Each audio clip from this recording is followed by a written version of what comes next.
लूट के तबे न खेबे छूट के ना तो कह हम पिया दी मूत के। ना सरदारी ज्यादा बोलते बा, एकरा मालूम नहीं खे आज भी सरदार के मुंह पर 500 से 700 लड़की मरेला तैयार बा।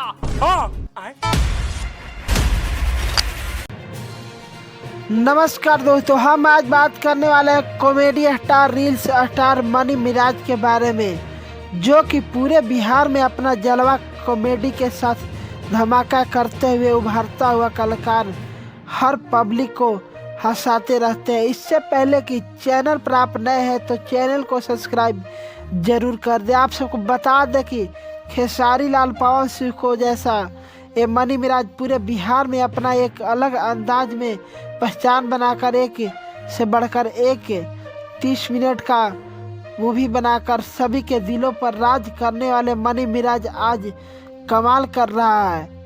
आप सबको बता दें कि मनी मिराज एक फिर से अलग अंदाज में कमाल सुपर कॉमेडी ला रहा है, जिस कॉमेडी का नाम है डकैती, जो कि पूरे बिहार में धमाल मचाने वाली है। आप सब एक बार जरूर देखिएगा।